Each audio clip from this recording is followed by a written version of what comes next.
From News Channel 15, you're watching News Channel 15 Tonight with Kyle Peach. This is News Channel 15 Tonight. Hi, good evening. Thanks for joining us tonight. I'm Kyle Peach. Here's a look at what's going on. After a 5-day search, the Richland County Sheriff's Office has taken Nathan Ellison back into custody.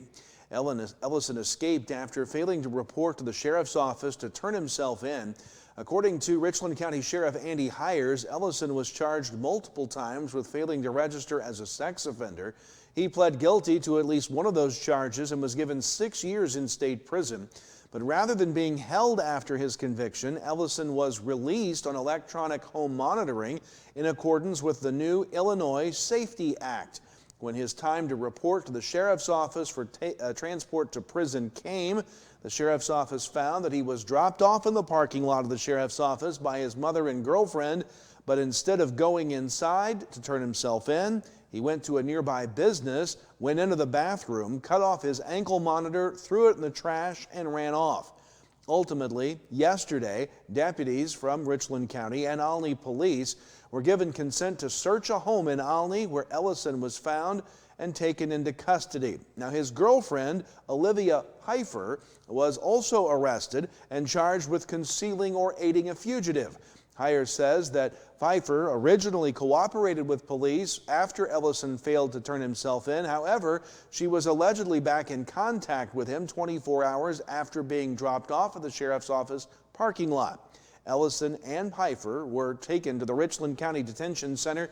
Ellison was now also face additional charges for escape. Pfeiffer was booked on and released pending a future court appearance. Meanwhile, 2 recent arrests made by the Wabash County Sheriff's Office. Online records show that the Sheriff's Office arrested 20-year-old Gage A. Price. Price of Mount Carmel faces charges of burglary, theft, and 2 counts of violating an order of protection. Price made an initial appearance today with a pretrial hearing now set for February 24th. And the Wabash County Sheriff's Office arrested 26-year-old Tanner K. Sisson of Mount Carmel on a charge of domestic battery with physical contact. Sisson made a first court appearance yesterday and was ordered to remain in custody. A pretrial conference is set in that case for February 18th. On Friday, the White County Sheriff's Office stopped a motorcycle after recognizing the driver had a revoked license. WRUL says that Chance Green of Crossville was stopped, and during a search, authorities found items of contraband. He was charged with unlawful use of property, possession of meth, possession of a controlled substance, driving revoked, and possession of drug paraphernalia. Carmi Police conducted a traffic stop Monday and cited 30-year-old Elsie Carr with possession of cannabis in a vehicle by a driver. She was later released on a notice to appear. On Saturday, the White County Sheriff's Office responded to the report of a reckless driver in Norris City. An SUV was reported to be spinning its tires and yelling. Passengers were yelling out the window at others. After locating the vehicle, they determined that the passenger in that vehicle, Brianna McPherson of Norris City, was wanted on a warrant for aggravated battery stemming from last October. She was taken into custody. Meanwhile, WFIW says Wayne County deputies arrested 65-year-old Joy A. Fornwalt of West Salem Monday on a Wayne County warrant for theft. Fornwalt was taken to the Wayne County Jail. WFIW reports that last Thursday, the Fairfield Fire Department was called to a fire at the Don Davis home at 1020 Laurel Street in Fairfield. Fire officials reported that old wiring had shorted out above the kitchen ceiling, causing smoke to emerge from the attic. That issue was first discovered by an employee from Hayes Plumbing and Heating who was at the home addressing a malfunctioning furnace. Firefighters quickly responded, pulled down the kitchen ceiling, and revealed a ceiling joist had ignited beneath some insulation. They removed the old insulation and extinguished that blaze with a relatively small fire without incident. Wayne City Fire Department responded to the report of 2 vehicles on fire at a residence on County Road 1225 East, just east of Wayne City, Saturday afternoon. Wayne City Fire Chief Scott Clark tells WFIW there were no injuries, no damage to any structures, but the fire is considered suspicious and is being investigated by the Illinois State Fire Marshal's Office. The Wayne County Sheriff's Department was busy Friday handling weather-related accidents. WFIW says just before noon Friday, a 2020 Dodge Ram driven by 28-year-old Tori Allen of Rockford, Illinois, was westbound on Interstate 64 at milepost 116 when the truck left the road. The truck rolled onto the driver's side. Allen refused treatment. The truck remained at the scene until a tow could arrive. Also just before noon Friday, a 2017 Ford Fusion driven by 38-year-old Andrew Gussler of Grandview, Missouri was on Interstate 64 westbound near milepost 110 as Gussler was approaching a 22 Freightliner semi parked on the shoulder occupied by 50-year-old Eero Noor of Ontario. The Gussler vehicle attempted to change lanes when the driver lost control on the ice-covered road, traveling onto the shoulder and striking the semi. Gussler was taken by ambulance to Fairfield Memorial Hospital for treatment of injuries. And the Wayne County Sheriff's Office responded to the report of a jackknife semi Friday afternoon on U.S. Highway 45 south of Fairfield near the New Hope Curve. A 22 Freightliner driven by 29-year-old Ajapal Desil of Sacramento, California was driving north on 45 when he lost control ran off the roadway before overcorrecting and then jackknifing in the road, blocking traffic. No injuries were reported there. Well, the old adage is when life gives you lemons, make lemonade. So when life gives you lots of snow, what did folks in Mount Carmel do? They made snowmen, of course, lots of snowmen. And it led to quite the competition outside of assisted living facilities in town. It began with a request on Facebook for members of the community to build snowmen outside the residents' windows at Oakview Nursing Home. One winner, chosen by Oakview residents, will get a prize there, and another prize was offered by Mount Carmel Mayor Joe Judge, who also challenged the community to build snowmen at Acorn Estates and Villas of Hollybrook. Judge plans on awarding a $50 merchant's gift check, and as you can see, lots of snowmen have been built at these facilities, adding a little joy to all the snow in the area. We've got a look at your forecast coming up next. Stay with us.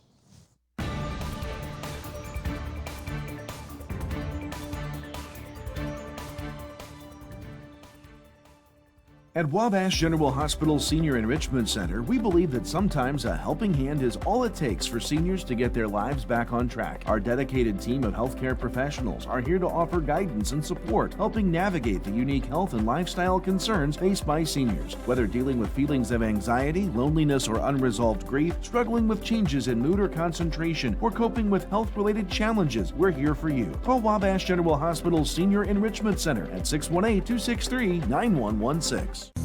New year, new Ford at Steve Faulkner Automotive. New 2024 Ford Expedition up to $12,000 off. And take home a new 24 Ford truck now with invoice pricing. See them all at SteveFaulknerAutomotive.com. This is the year for your new ride at Steve Faulkner Automotive. Get a new 2024 Dodge Hornet, now 0% APR, and Jeep Wranglers with 0% financing and up to $6,000 off. Come in and get yours today. Welcome back. Time to talk weather here tonight. Not a lot showing up. In fact, nothing showing up on our local scan of radar here tonight. But as we approach the weekend, our next chance of precipitation comes in, looking to be in the form of all rain. Taking a look at our numbers today, a chilly 132 degrees, our high temperature. Earlier this afternoon, 12 degrees was the low this morning. That's below normal for this time of year, and some bitter cold air moving in to our area. As we take a look at your forecast map, again, we saw a quick hitting pass of snow, maybe a few snowflakes to areas of the northern part of our region, nothing really to speak of, and not really seeing much here on the map. We will see another little clipper system approaching Wednesday, but just a few more clouds is all that will bring us across the region. It looks like our next weather maker won't be until Friday night into Saturday when we've got that rain chance slating up across the area. Bitter cold air tonight, single-digit temperature lows. In fact, 0 the forecasted low in Olney, Lawrenceville, and up in Robinson. 2 degrees in Mount Carmel, down to 3 in Albion and Fairfield. The balmy spot, 5 degrees down in Carmi and McLeansboro for lows tonight. Wind chills below 0. Wednesday, A little bit of a warm up, high temperatures into the low 20s with the sunshine out there. Not as cold Wednesday night. Clear skies will be down into the middle teens across the area. And then we do start to slowly warm things up back into the middle to upper 30s on Thursday with sunshine before that rain chance sets up on Friday. It will be a sunny start to your Friday, up to 43. The rain chances come Saturday evening, continuing overnight. Should stay all rain as the low temperature will be 36. 38 for the high as the rain ends about noontime on Saturday. But then the cool down follows, cloudy and 24 on Sunday, down to 8 Sunday night. Sunshine for Martin Luther King Jr. Day Monday, 16 and 19, make it 18 the high, with sunshine next Tuesday. Welcome to winter. Sports is next. Stay with us. Great victories start with smart plays. At First National Bank, we help you craft a winning savings strategy, whether it's for a new home, a dream vacation, or a secure future. Like a great team, achieving your financial goals takes preparation, patience, and the right partner by your side. With personalized savings plans and tools, FNB helps you make every move count. Your financial playbook starts here. Equal housing lender, member FDIC. There's a lot of things that you can do to help and reduce your heating bills over the wintertime. Open the draperies in the house. Let the sun warm the interior of your home during the day. That helps reduce some of that heating load during the day. Consider installing programmable thermostats. You can drop the temperature down while you're not there, or in the evening times when you're asleep, make the house a little cooler, and then have those programmable thermostats bring the temperature up at the times you're actually in the home, not away.